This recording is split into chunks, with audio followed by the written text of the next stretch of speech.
Olá, senhores radiodifusores. Estamos aqui, então, para tratar do tema introduzido pela medida provisória 936 de 2020, editada pelo presidente da República.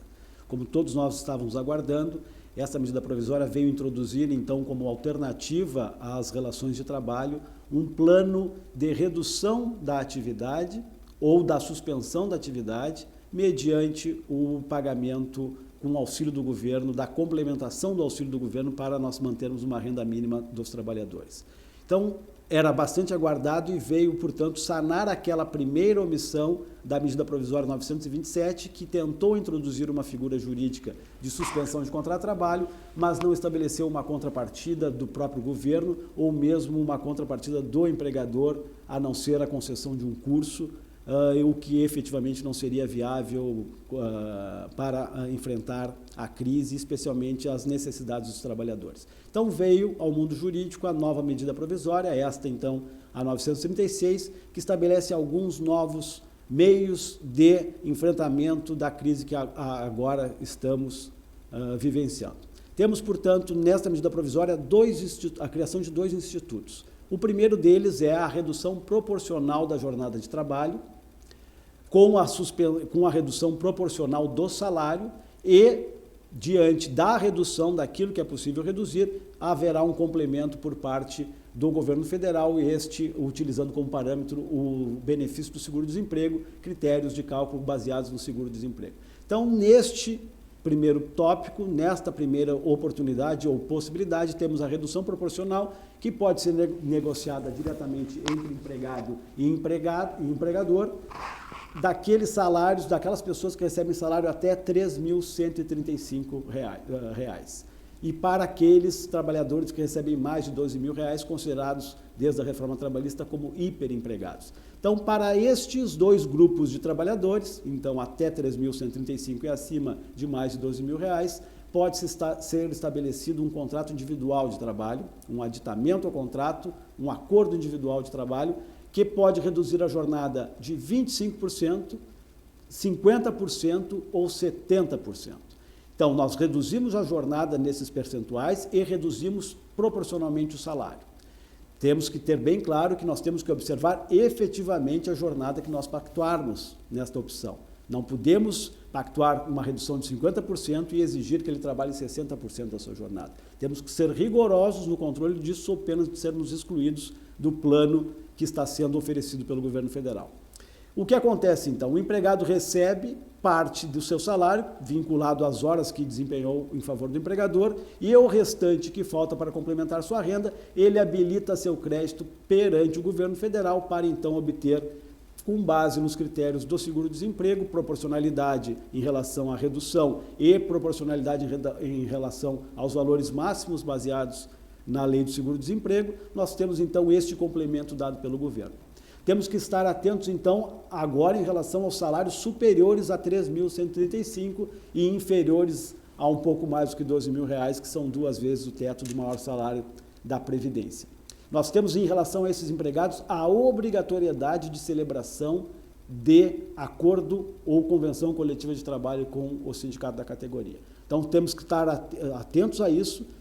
Temos que começar, então, iremos começar, então, a procurar sindicatos para, então, verificar da possibilidade de contemplação desses trabalhadores através da via coletiva. Claro que sempre a negociação coletiva altera alguns limites daquilo que a lei impõe, sendo sempre postulado algo diferente ou superior àquele mínimo que a legislação, que esta introduzida pela medida provisória, trouxe como solução para este momento de pandemia.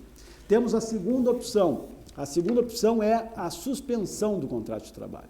Então, para as empresas que faturam até um determinado valor, mais de 4 milhões, que são empresas, pequenas empresas, eu posso suspender o contrato de trabalho com 100% de ausência de obrigação de pagamento de qualquer complementação. Ou seja, para as empresas essas, então, reconhecidas pela medida provisória como de pequeno porte, o empregador pode, através de contrato individual, suspender o contrato de trabalho.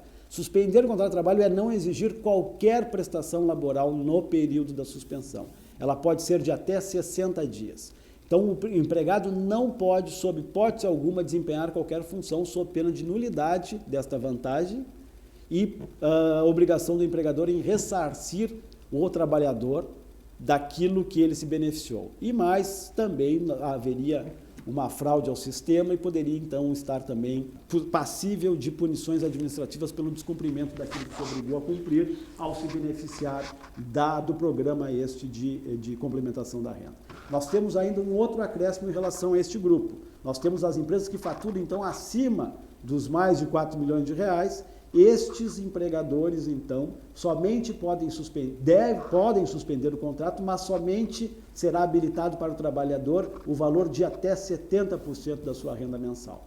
Para os empregados que recebem, para os empregadores, então, que têm uma renda superior a mais de 4 milhões de reais, ele terá que pagar 30% como uma ajuda de custo, uma espécie de ajuda de custo, uma ajuda compensatória.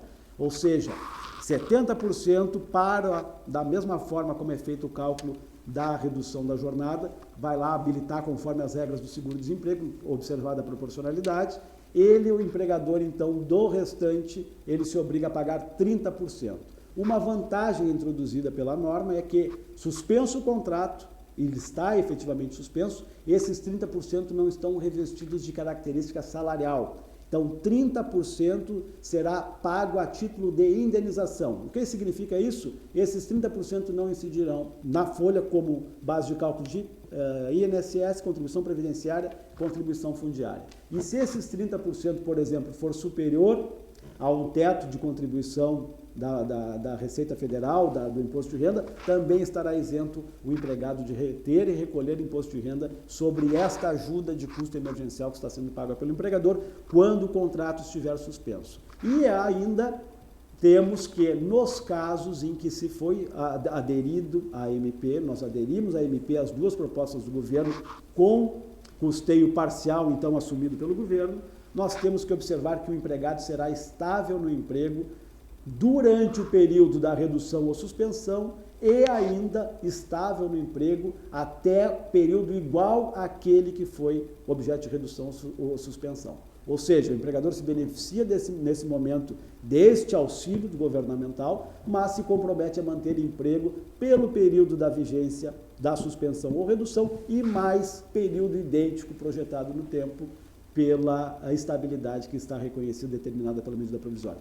Enfim, pessoal, a medida é nova, ela entrou hoje os debates começaram sobre a sua incidência, muitos debates estão sendo travados, temos o dever de alertar que já existem discussões a respeito da constitucionalidade da medida provisória, assim como também foi enfrentado de forma preliminar, também foi enfrentado em relação à medida provisória 927. Há uma corrente que diz que essas introduções, essas inovações, violam a Constituição Federal, que tratam de direitos fundamentais dos trabalhadores. Nós temos uma notícia, pelo menos, que nos alenta, que é relacionada a uma decisão proferida no Supremo Tribunal Federal há cerca de uma semana, no sentido de indeferir uma liminar postulada pelo Partido Democrata dos Trabalhadores, numa ação direta de inconstitucionalidade, onde ele postulava a declaração da inconstitucionalidade da medida provisória, e isto, bem fundamentado, foi afastado, dizendo da razoabilidade daquelas medidas, em razão, então, do cenário absolutamente imprevisto, imprevisível e de força maior que estamos enfrentando.